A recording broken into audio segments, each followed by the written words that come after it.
بسم اللہ الرحمن الرحیم الحمدللہ والصلاة والسلام علی رسول اللہ وبعد۔ ناظرین السلام علیکم ورحمۃ اللہ وبرکاتہ۔ قال الامام البخاری رحمہ اللہ حدثنا الحمیدی قال حدثنا سفیان قال حدثنا عمرو بن دینار قال اخبرنی سعید بن جبیر قال قلت لابن عباس فقال حدثنا ابی بن کعب انه سمع رسول اللہ صلی اللہ علیہ وسلم فی قوله قال لا تؤاخذنی بما نسیت ولا ترهقنی من امری عسرا قال كانت الاولى من موسیٰ نسیانا۔ حدیث نمبر 6672۔ سعید بن جبیر روایت کہتے ہیں میں نے ابن عباس سے پوچھا تو انہوں نے بیان کیا کہ ہم سے ابی بن کعب نے بیان کیا اور بتایا انہوں نے رسول صلی اللہ علیہ وسلم سے سنا کہ آیت لا تؤاخذنی بما نسیت ولا ترهقنی من امری عسرا کے متعلق کہ پہلی مرتبہ اعتراض موسیٰ سے بھول کر ہوا تھا۔ حدیث نمبر 6673۔ براء بن عازب روایت کرتے ہیں کہ ان کے یہاں کچھ ان کے مہمان ٹھہرے ہوئے تھے تو انہوں نے اپنے گھر والوں سے کہا کہ ان کے واپس آنے سے پہلے جانور ذبح کر لیں تاکہ ان کے مہمان کھائیں۔ چنانچہ انہوں نے نماز عید الاضحیٰ سے پہلے جانور ذبح کر لیا۔ پھر نبی اکرم سے اس کا ذکر کیا تو آپ نے حکم دیا کہ نماز کے بعد دوبارہ ذبح کریں۔ برا نے عرض کیا اللہ کے رسول میرے پاس 1 سال سے زیادہ دودھ والی بکری ہے جو 2 بکریوں کے گوشت سے بڑھ کر ہے۔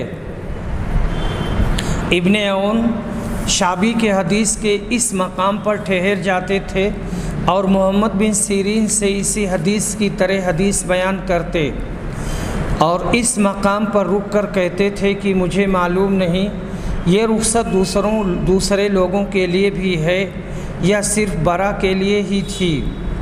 اس کی روایت ایوب نے ابن سیرین سے کی ہے، ان سے انس نے اور ان سے نبی اکرم صلی اللہ علیہ وسلم نے۔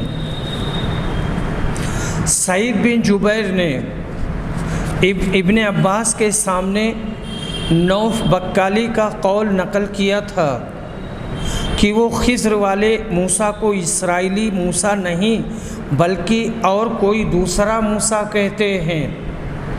اس پر حضرت ابن عباس نے نوف بکالی کے قول کی تردید کرتے ہوئے ابی بن کعب کی یہ روایت نقل کر کے بتلایا کہ وہ موسیٰ اسرائیلی موسیٰ ہی تھے جن کو اس شرط کا خیال نہیں رہا تھا، خود خضر سے کر چکے تھے جن کو اس شرط کا خیال نہیں رہا تھا جو وہ خضر سے کر چکے تھے۔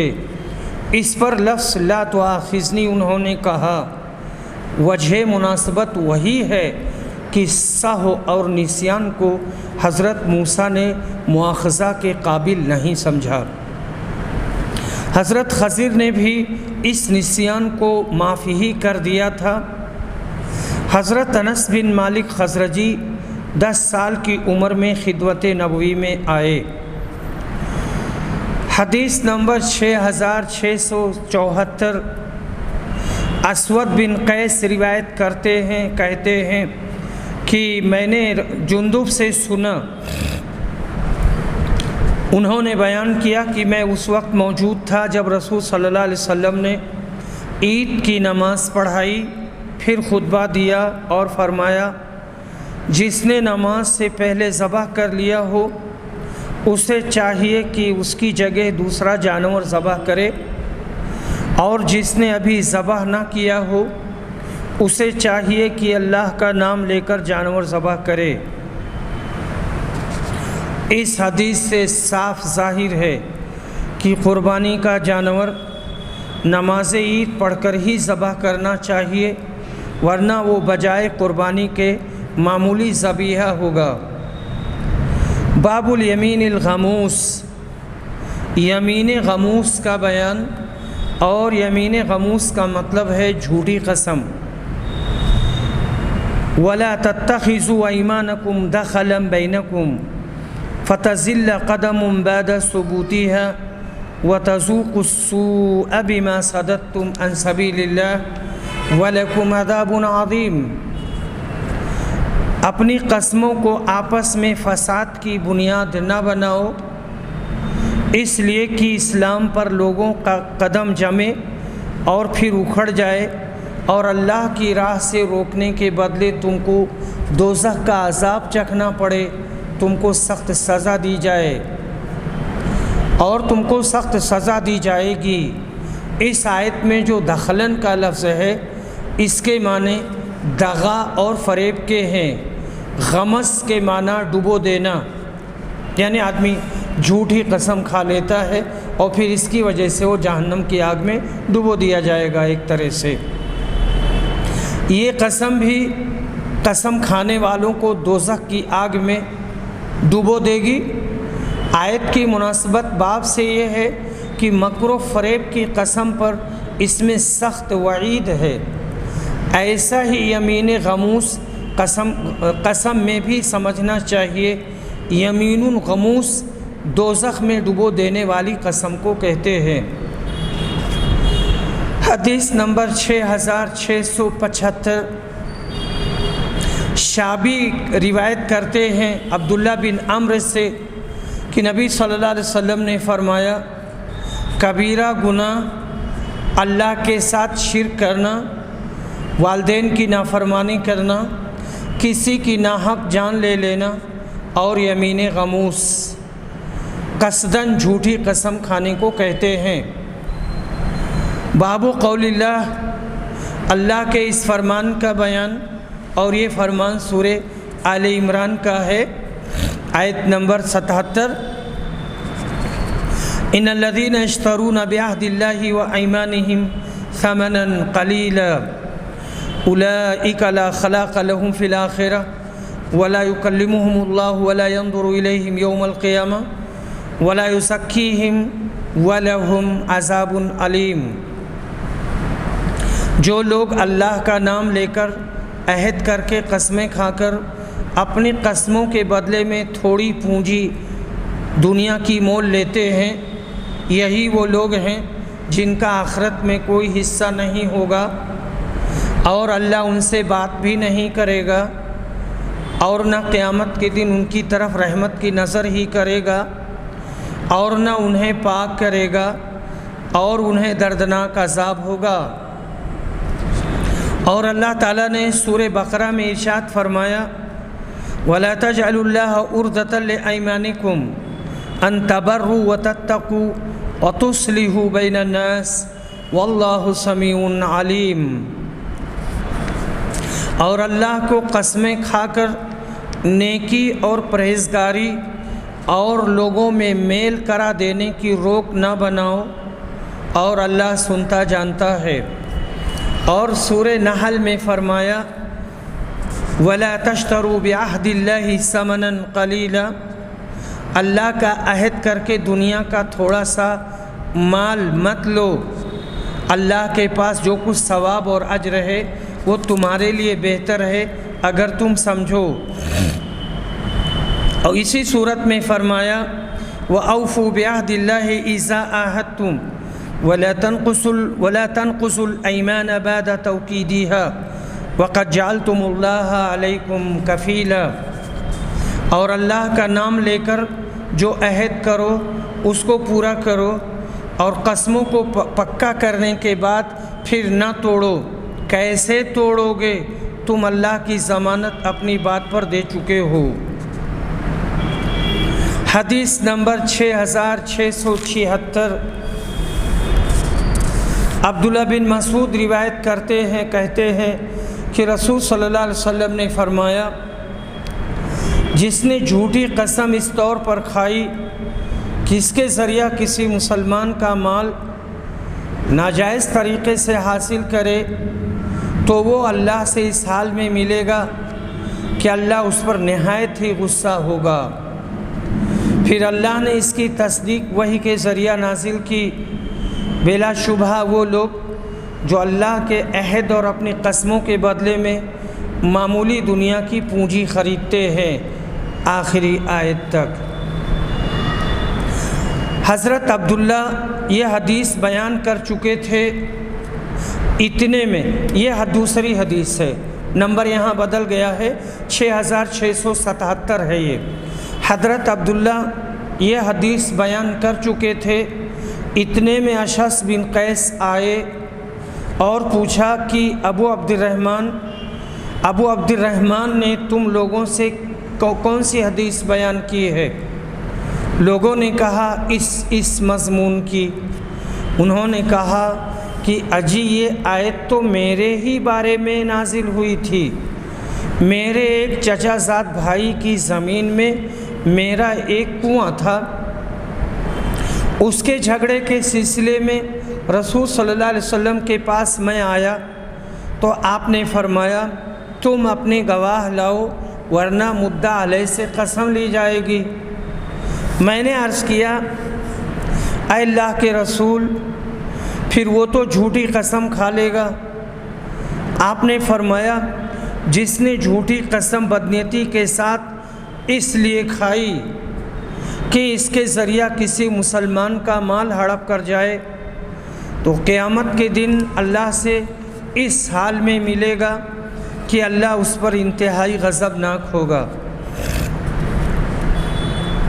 باب الیمین فیما لا یملک وفی المعصیۃ والیمین فی الغصب۔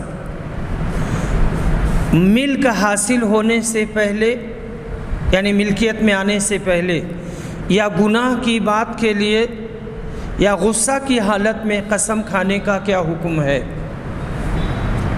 ملک حاصل ہونے سے پہلے اس کی مثال یہ ہے کہ مثلاً کوئی قسم کھا لے میں لونڈی کو آزاد نہیں کروں گا یا اپنی عورت کو طلاق نہیں دوں گا، اور ابھی اس کے پاس نہ کوئی لونڈی ہو نہ کوئی عورت نکاح میں ہو، اس کے بعد لونڈی خریدے یا کسی عورت سے نکاح کرے، پھر لونڈی کو آزاد کرے یا عورت کو طلاق دے تو قسم کا کفارہ لازم نہ ہوگا۔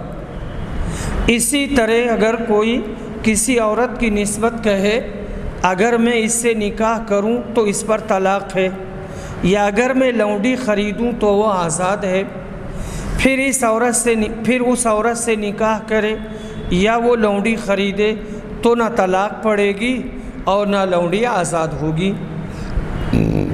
اہل حدیث کا یہی قول ہے، لیکن حنفیہ نے اس کے خلاف کہا ہے۔ حدیث باب میں سواریاں دینے کی قسم کا ذکر ہے، اس وقت وہ سواریاں آپ کی ملک میں نہ تھیں، جب ملک میں آئیں آپ کی ملکیت میں جب آئیں اس وقت دینے سے نہ قسم ٹوٹی نہ کفارہ لازم ہوا۔ یہ حدیث غصہ میں قسم کھا لینے کی بھی مثال ہو سکتی ہے۔ حدیث نمبر 6678 ابو موسیٰ اشعری روایت کرتے ہیں کہ میرے ساتھیوں نے مجھے نبی اکرم صلی اللہ علیہ وسلم کی خدمت میں سواری کے جانور مانگنے کے لیے بھیجا، تو نبی صلی اللہ علیہ وسلم نے کہا اللہ کی قسم میں تمہارے لیے کوئی سواری کا جانور نہیں دے سکتا کیونکہ موجود نہیں ہے۔ جب میں آپ کے سامنے آیا تو آپ کچھ خفگی میں تھے، کچھ ناراض تھے، پھر جب دوبارہ آیا تو آپ نے فرمایا اپنے ساتھیوں کے پاس جاؤ اور کہو کہ اللہ نے یا یہ کہا کہ رسول نے تمہارے لیے سواری کا انتظام کر دیا ہے۔ بعد میں انتظام ہونے پر آپ نے اپنی قسم کو توڑ دیا اور اس کا کفارہ ادا فرمایا۔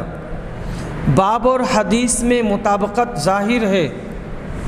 حضرت ابو موسیٰ عبداللہ بن قیس اشعری مکہ میں اسلام لائے، حبشہ کی طرف ہجرت کی اور اہل سفینہ کے ساتھ حبشہ سے واپس ہوئے۔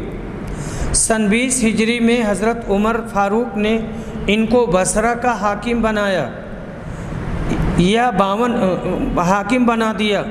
سن 52 ہجری میں ان کی وفات ہوئی۔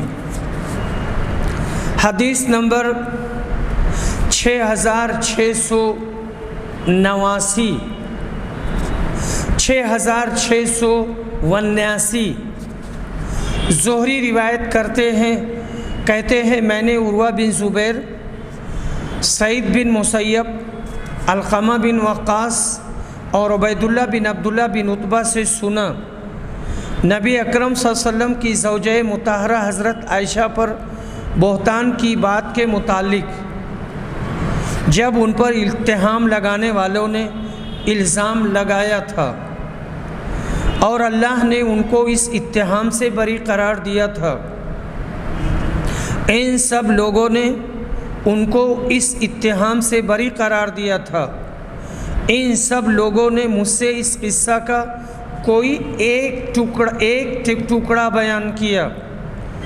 ایک حدیث میں یہ بھی ہے، پھر اللہ نے یہ آیت نازل کی، بلا شبہ جن لوگوں نے جھوٹ تہمت لگائی ہے، 10 آیتوں تک، جو سب کی سب میری پاکی بیان کرنے کے لیے نازل ہوئی تھی۔ ابو بکر صدیق مستح کے ساتھ قرابت کی وجہ سے ان کا خرچ اپنے ذمہ لیے ہوئے تھے۔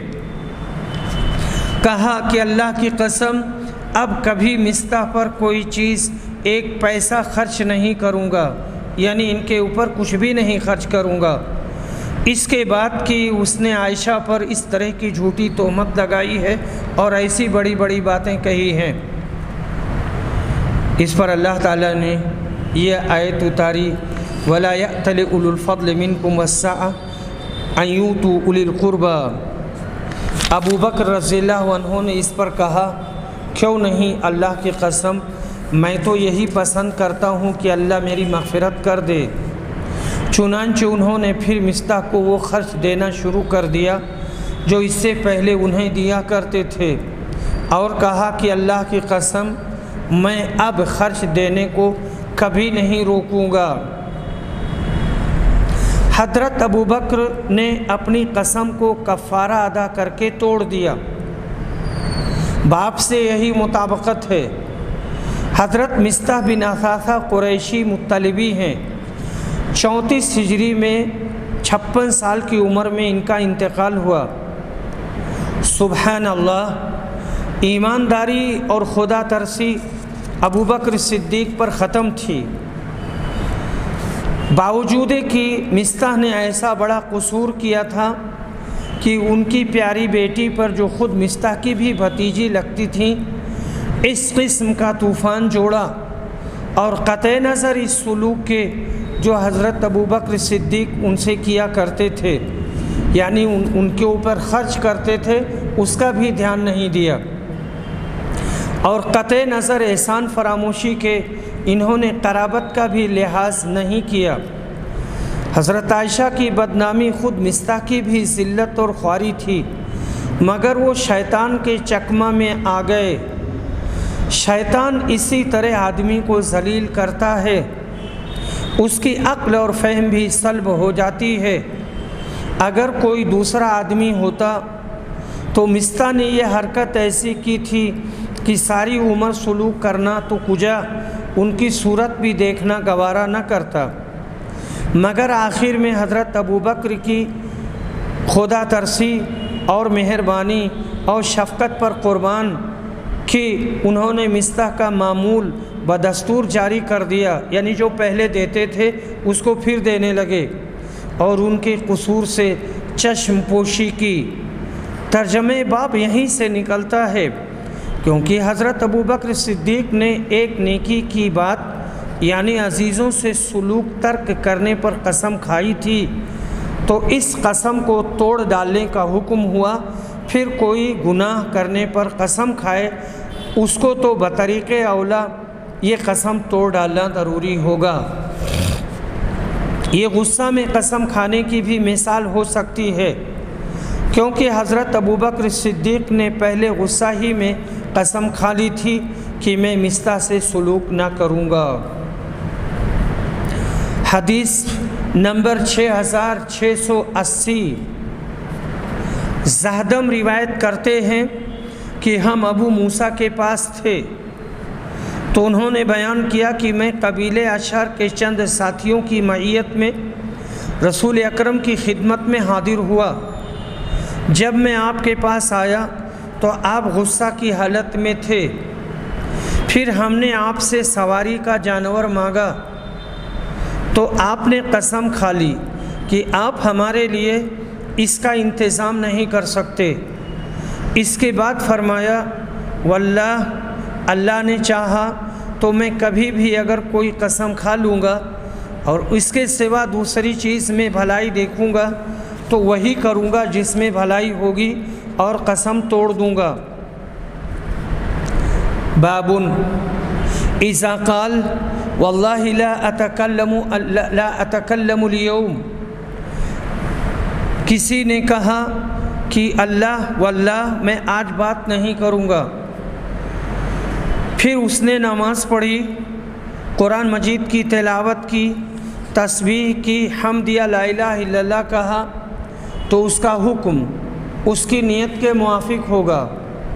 اور نبی صلی اللہ علیہ وسلم نے فرمایا افضل کلام 4 ہیں، سبحان اللہ، الحمدللہ، لا الہ الا اللہ، اللہ اکبر۔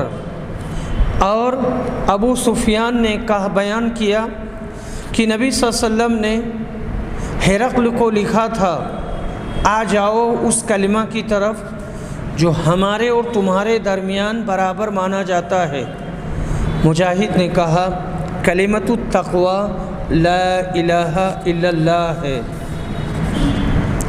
جمہور کا قول ہے کہ مطلق حانث نہ ہوگا، یعنی قسم نہیں ٹوٹے گی، اس لیے کہ بات کرنا عرف میں اس کو کہتے ہیں کہ دنیا کی بات کسی آدمی سے کرے، اور قرآن میں ہے کہ حضرت مریم نے روزہ رکھا تھا کہ میں آج کسی سے بات نہیں کروں گی، باوجود کہ وہ عبادت ہی میں مشغول رہیں۔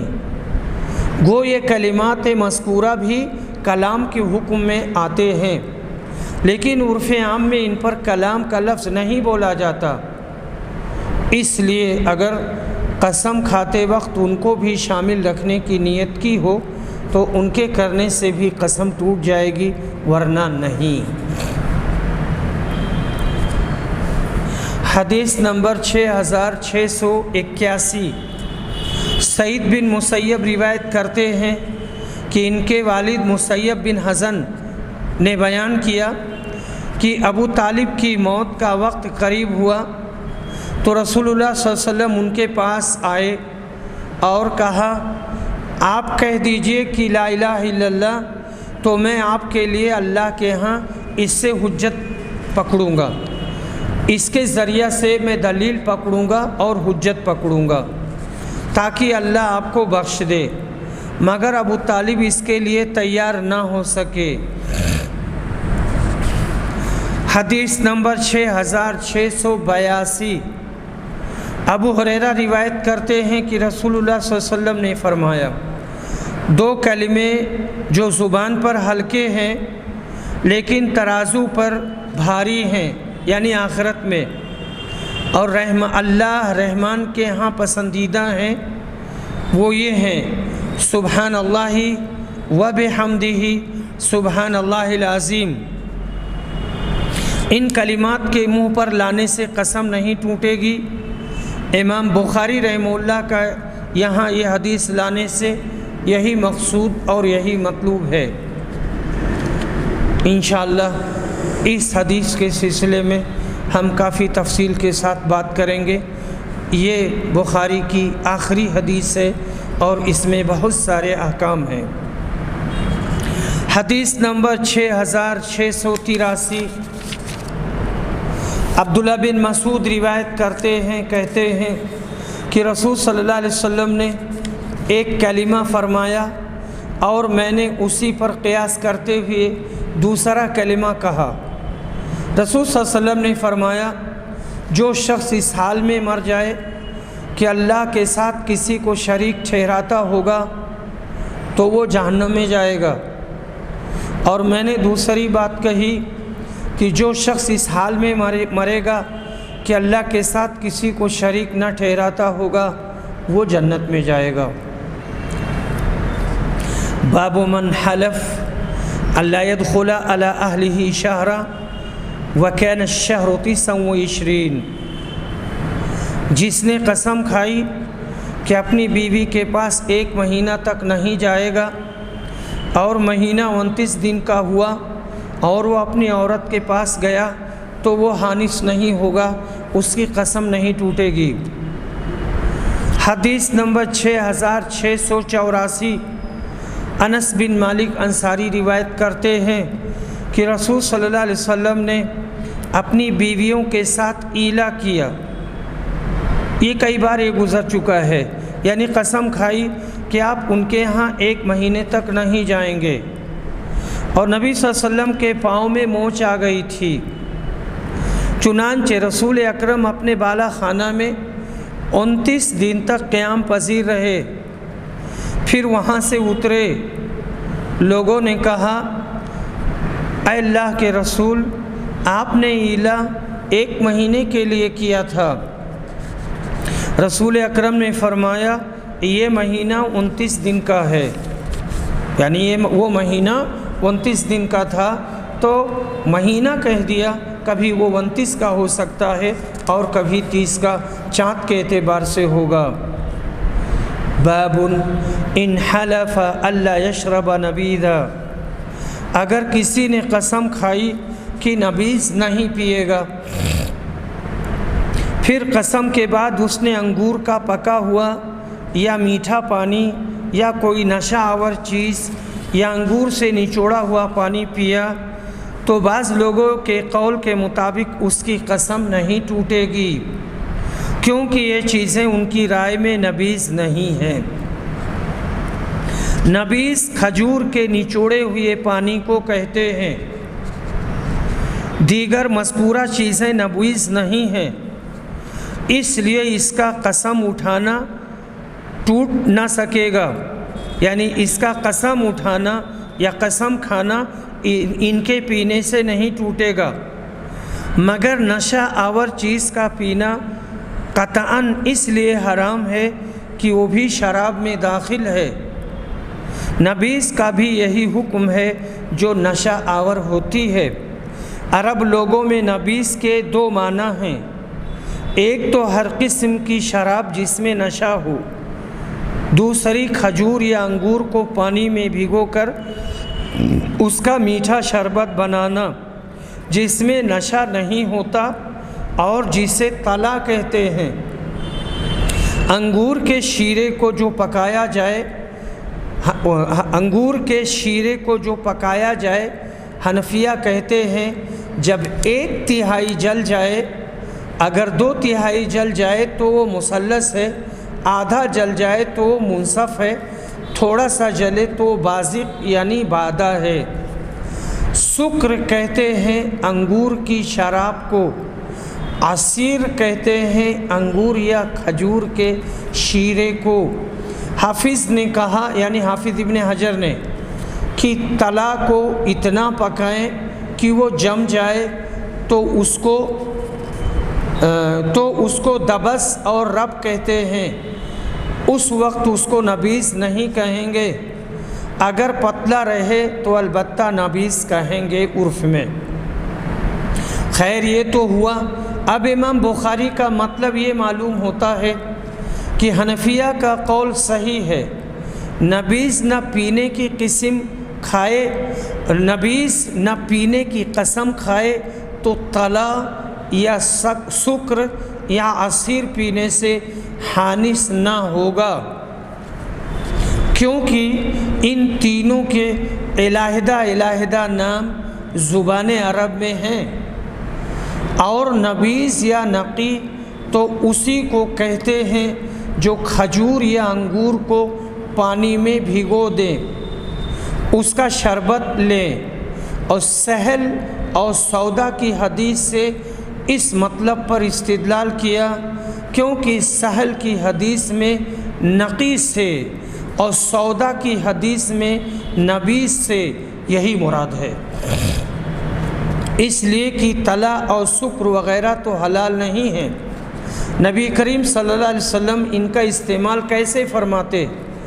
میرے نزدیک یعنی مولانا وحید الزماں صاحب کے نزدیک امام بخاری کا صحیح مطلب یہی معلوم ہوتا ہے کہ انہوں نے یہ حدیث لا کر حنفیہ کے قول کی تائید کی ہے۔ ابن بطال وغیرہ کئی شارحین نے یہ کہا کہ امام بخاری کو حنفیہ کا رد منظور ہے۔ حافظ ابن حجر نے اس کی توجیح یوں کی کہ سہل کی حدیث سے یہ نکلتا ہے کہ جو کھجور یا انگور ابھی تھوڑے عرصہ سے بھگوئے جائیں تو اس کے پانی کو نبیذ کہتے ہیں، گو اس کا پینا درست ہے۔ اور سودا کی حدیث سے بھی اس کی تائید ہوتی ہے، مگر یہ توجیح میری سمجھ میں نہیں آتی۔ میری سے مراد مولانا وحید الزماں صاحب، اس لیے کہ سہل اور سودا کی احادیث میں یہ صراحت کہاں ہے کہ تلا یا سکر کو بھی نبیذ کہتے ہیں، پھر حنفیہ کا رد کیوں کر ہوگا؟ حافظ ابن حجر نے کہا اکثر علماء کا قول یہی ہے کہ ایسی قسم میں جس شراب کو عرف میں نبیذ کہتے ہیں اس کے پینے سے قسم ٹوٹ جائے گی، البتہ اگر کسی خاص شراب کی نیت کرے تو اس کی نیت کے موافق حکم ہوگا۔ حدیث نمبر 6685، سہل بن سعد روایت کرتے ہیں کہ نبی اکرم کے صحابی ابو اسید نے نکاح کیا اور نبی اکرم کو اپنی شادی کے موقع پر بلایا۔ دلہن ہی ان کی میزبانی کا کام کر رہی تھی۔ پھر حضرت سہل نے لوگوں سے پوچھا، تمہیں معلوم ہے میں نے نبی صلی اللہ علیہ وسلم کو کیا پلایا تھا؟ کہا کہ رات میں رسول اکرم کے لیے میں نے کھجور ایک بڑے پیالے میں بھگو دی تھی اور صبح کے وقت اس کا پانی آپ کو پلایا تھا۔ متفق علیہ۔ حدیث نمبر 6686، ابن عباس روایت کرتے ہیں کہ نبی صلی اللہ علیہ وسلم کی بیوی حضرت سودا نے بیان کیا کہ ان کی ایک بکری مر گئی تو اس کے چمڑے کو ہم نے دباغت دے دیا، پھر ہم اس کی مشک میں نبیذ بناتے رہے یہاں تک کہ وہ پرانی ہو گئی۔ باب اذا حلف الا يعتدم فاكل تمرا بخبز وما يكون منه الادم، جب کسی نے قسم کھائی کہ وہ سالن نہیں کھائے گا، پھر اس نے روٹی کھجور کے ساتھ کھائی یا کسی اور سالن کے طور پر استعمال ہو سکنے والی چیز کھائی تو اس کو سالن ہی مانا جائے گا۔ حدیث نمبر 6687، عائشہ رضی اللہ عنہا روایت کرتی ہیں، کہتی ہیں کہ آل محمد کبھی پے در پہ 3 دن تک سالن کے ساتھ گیہوں کی روٹی نہیں کھا سکے، یہاں تک کہ آپ اللہ سے جا ملے۔ اور ابن کثیر نے بیان کیا کہ ہم کو سفیان نے خبر دی کہ ہم سے عبد الرحمن نے بیان کیا، ان سے ان کے والد نے، ان سے حضرت عائشہ نے یہی حدیث بیان کی ہے۔ اس سند کے بیان کرنے سے مقصود یہ ہے کہ عابس کی ملاقات حضرت عائشہ سے ثابت ہو جائے، کیونکہ اگلی روایت ان کے ساتھ ہے اور یہاں پر صراحت آ گئی ہے۔ حدیث نمبر 6688، انس بن مالک روایت کرتے ہیں، کہتے ہیں کہ ابو طلحہ نے اپنی بیوی ام سلیم سے کہا کہ میں سن کر آ رہا ہوں رسول صلی اللہ علیہ وسلم کی آواز فاقوں کی وجہ سے کمزور پڑ گئی ہے، اور میں نے آواز سے آپ کے فاقہ کا اندازہ لگایا ہے، کیا تمہارے پاس کھانے کی کوئی چیز ہے؟ انہوں نے کہا کہ ہاں، چنانچہ انہوں نے جو کی چند روٹیاں نکالی اور ایک اوڑھنی لے کر روٹی کو اس کے ایک کونے سے لپیٹ دیا اور اسے نبی صلی اللہ علیہ وسلم کی خدمت میں بھیجوایا۔ میں لے کر گیا تو میں نے دیکھا کہ نبی صلی اللہ علیہ وسلم مسجد میں تشریف رکھتے ہیں اور آپ کے ساتھ کچھ لوگ ہیں۔ میں ان کے پاس جا کر کھڑا ہو گیا تو رسول صلی اللہ علیہ وسلم نے پوچھا کیا تمہیں ابو طلحہ نے بھیجا ہے؟ میں نے کہا جی ہاں۔ پھر آپ نے اپنے ساتھ والے لوگوں سے کہا اٹھو اور چلو۔ میں ان کے آگے آگے چل رہا تھا۔ آخر میں حضرت ابو طلحہ کے پاس پہنچا اور ان کو اطلاع دی۔ ابو طلحہ نے کہا ام سلیم، جناب رسول صلی اللہ علیہ وسلم تشریف لائے ہیں اور ہمارے پاس تو کوئی ایسا کھانا نہیں جو سب کو پیش کیا جا سکے۔ انہوں نے کہا کہ اللہ اور اس کے رسول کو زیادہ علم ہے۔ پھر حضرت ابو طلحہ باہر نکلے اور رسول صلی اللہ علیہ وسلم سے ملے۔ اس کے بعد آپ اور ابو طلحہ گھر کی طرف بڑھے اور اندر گئے۔ آپ نے کہا ام سلیم، جو کچھ تمہارے پاس ہے میرے پاس لاؤ۔ وہ یہی روٹیاں لائیں۔ راوی نے بیان کیا کہ پھر رسول اکرم کے حکم سے ان روٹیوں کو چورا کر دیا گیا اور ام سلیم نے اپنی ایک گھی کی کپی کو نچوڑا، گویا یہی سالن تھا۔ اس کے بعد رسول اللہ صلی اللہ علیہ وسلم نے جیسا کہ اللہ نے چاہا دعا پڑھی اور فرمایا 10 آدمیوں کو اندر بلاؤ۔ انہیں بلایا گیا، وہ آئے اور سیر ہو کر کھایا۔ پھر آپ نے فرمایا 10 آدمیوں کو اندر بلاؤ، وہ آئے اور سیر ہو کر کھایا۔ پھر آپ نے فرمایا 10 آدمیوں کو اندر بلاؤ، اور اس طرح سب لوگوں نے کھایا اور خوب سیر ہو کر کھائے، خوب سیر ہو گئے۔ حاضرین کی تعداد 70 یا 80 آدمیوں کی تھی۔ گھی کو بطور سالن استعمال کیا گیا ہے۔ یہی باب اور حدیث میں مطابقت ہے، جس میں ایک معجزہ نبوی کا بیان ہے۔ یہ بھی معلوم ہوا کہ بڑے لوگوں کو خود کھانے سے پہلے اپنے دیگر متعلقین کا بھی فکر کرنا ضروری ہے، بلکہ ان سب کو پہلے کھلانا اور بعد میں خود کھانا، تاکہ کوئی بھی بھوکا نہ رہ جائے۔ اللہ پاک آج کل کے نام نہاد پیروں مرشدوں کو نیز تمام علماء کو اور سب لوگوں کو ان اخلاق حسنہ کی توفیق بخشے، آمین۔ باب النیت فی الایمان، قسموں میں نیت کا اعتبار ہوگا۔ حدیث نمبر 6689، علقمہ بن وقاص لیثی روایت کرتے ہیں، کہتے ہیں کہ میں نے عمر بن خطاب سے سنا، انہوں نے بیان کیا کہ میں نے نبی اکرم صلی اللہ علیہ وسلم سے سنا ہے کہ اعمال کا دار و مدار نیت پر ہے، اور انسان کو وہی ملے گا جس کی اس نے نیت کی ہوگی۔ پس جس کی ہجرت اللہ اور اس کے رسول کے لیے ہوگی تو وہ ہجرت اس اللہ اور رسول کے لیے ہوگی، اور جس کی ہجرت دنیا حاصل کرنے کے لیے یا کسی عورت سے شادی کرنے کے لیے ہوگی تو اس کی ہجرت اسی کے لیے ہوگی جس کے لیے اس نے ہجرت کی۔ امام بخاری کا منشا یہ ثابت کرنا ہے کہ قسم کھانے پر اس کی پختگی یا برعکس کا فیصلہ کرنا خود قسم کھانے والے کی سوچ سمجھ پر موقوف ہے۔ اس کی جیسی نیت ہوگی وہی حکم لگایا جائے گا۔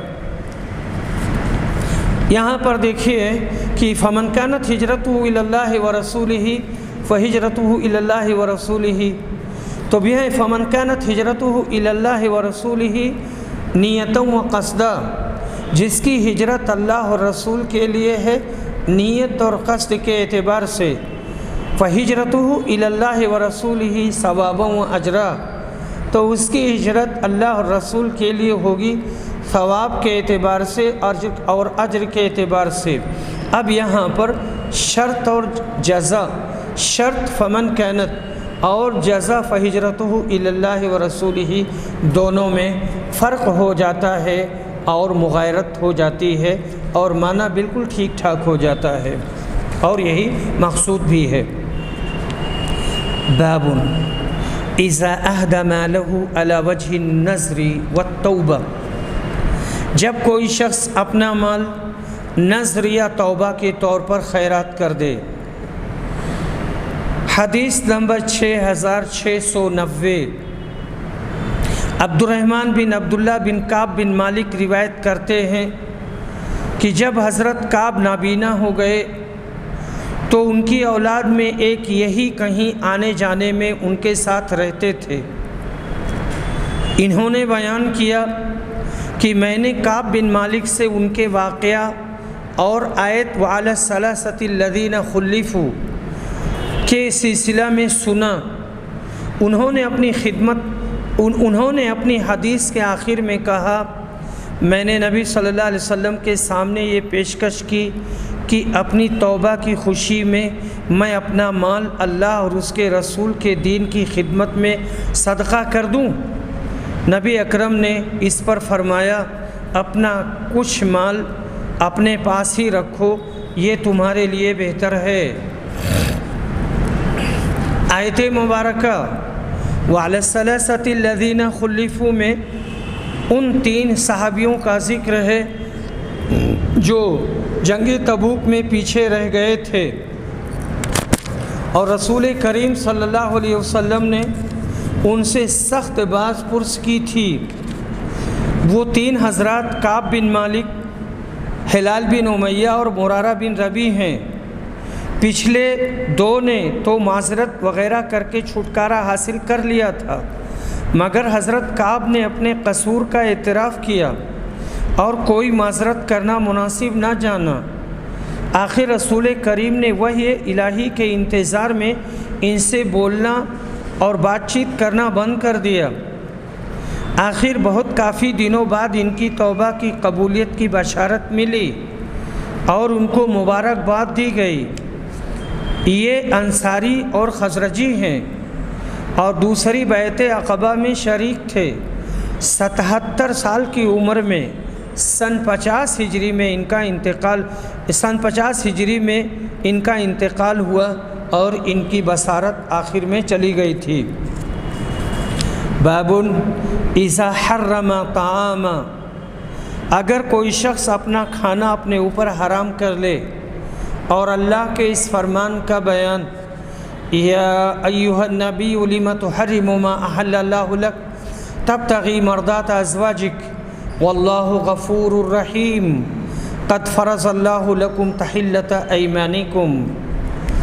سورہ تحریم میں اللہ تعالیٰ نے فرمایا ہے، اے نبی تم کیوں اس چیز کو حرام کرتے ہو جو اللہ نے تمہارے لیے حلال کی ہے؟ آپ اپنی بیویوں کی خوشی چاہتے ہیں، اور اللہ بڑا مغفرت کرنے والا اور بہت رحم کرنے والا ہے۔ اللہ تعالیٰ نے تمہارے لیے اپنی قسموں کا کھول ڈالنا مقرر کر دیا ہے، اور سورہ مائدہ میں فرمایا، حرام نہ کرو ان پاکیزہ چیزوں کو جو اللہ نے تمہارے لیے حلال کی ہیں۔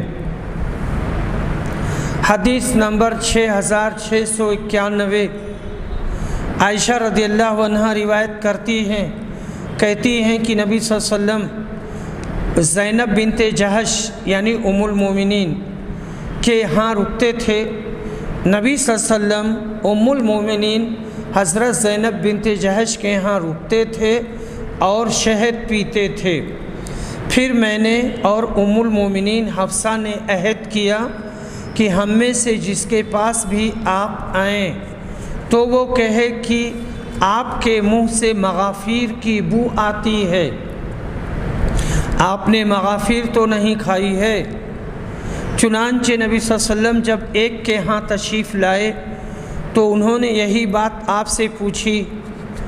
رسول اکرم نے کہا، نہیں بلکہ میں نے شہد پیا ہے زینب بنت جہش کے ہاں، اور اب کبھی نہیں پیوں گا۔ کیونکہ آپ کو یقین ہو گیا کہ واقعی اس میں مغافیر کی بو آتی ہے، اس پر یہ آیت نازل ہوئی، اے نبی آپ ایسی چیز کیوں حرام کرتے ہیں جو اللہ نے آپ کے لیے حلال کی ہے؟ ان تتوبا الی اللہ، ان تتوبا میں تتوبہ یہ تثنیہ ہے اور اس سے مراد عائشہ اور حفصہ ہیں، اور اس اثر النبی الی بعض ازواجہ، اس سے اشارہ آپ کے اس ارشاد کی طرف ہے کہ نہیں میں نے شہد پیا ہے۔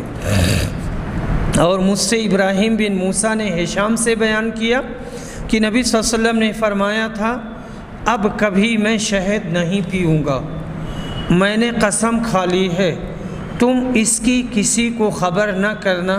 پھر آپ نے اس قسم کو توڑ دیا۔ باب الوفاء بالنذر، منت اور نذر پوری کرنا واجب ہے۔ وقولہ یوفون بالنذر، اللہ کے اس فرمان کا بیان، وہ جو اپنی نذر پوری کرتے ہیں۔ حدیث نمبر 6692، عبداللہ بن عمر روایت کرتے ہیں کہ کہتے ہیں کیا لوگوں کو نذر سے منع کیا گیا ہے؟ نبی اکرم نے فرمایا نذر کسی چیز کو نہ آگے کر سکتی ہے نہ پیچھے، البتہ اس کے ذریعہ بخیل کا مال نکال لیا جاتا ہے۔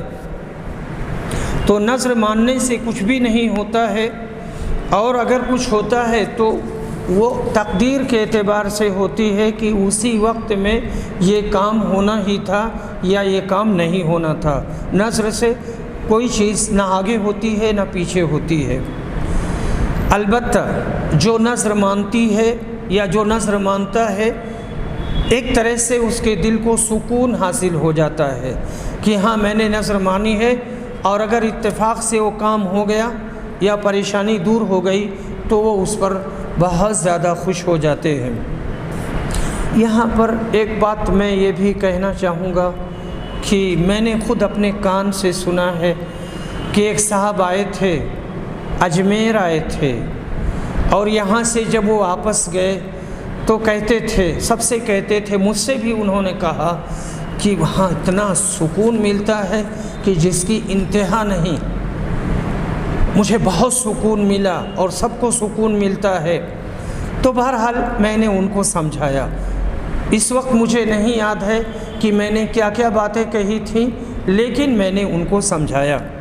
تو اصل مسئلہ کیا ہے، جو وہی کہتے ہیں نا ہندو لوگ کہ مانو تو دیو نہیں تو پتھر، تو یہی حال ہے ان مزاروں کا اور مزار سے عقیدت رکھنے والوں کا، کہ چونکہ وہ یہ سمجھتے ہیں کہ مزار والے ہماری مدد کریں گے، ہماری پریشانی دور کریں گے، ہماری باتوں کو سنتے ہیں، ہماری مشکلات کو جانتے ہیں اور وہ اسے ختم کریں گے، تو پھر وہ یہ تصور کرتے ہیں کہ ہاں واقعی میں بہت سکون ہے اور بہت اطمینان ہے، حالانکہ ایسا کچھ نہیں ہوتا ہے۔ آخر دیکھیے ناظرین کہ پیڑوں کی عبادت کرتے ہیں، پتھروں کی عبادت کرتے ہیں لوگ، دریا کی عبادت کرتے ہیں، چڑھتے سورج کی عبادت کرتے ہیں، یا اس کے علاوہ 33 کروڑ پتھر اور شنکر ہیں ہندوستان میں جیسا کہ کہا جاتا ہے، ان سب کی کہیں نہ کہیں عبادت ہوتی رہتی ہے، لیکن کسی کا کیا بنتا ہے؟ کچھ بھی نہیں بنتا ہے۔ جو ہونا ہے، جیسے ہونا ہے، جب ہونا ہے، جہاں ہونا ہے، اللہ کی مرضی سے اور اللہ کے ارادے سے اور اللہ کی توفیق ہی سے وہ چیز ہوتی ہے۔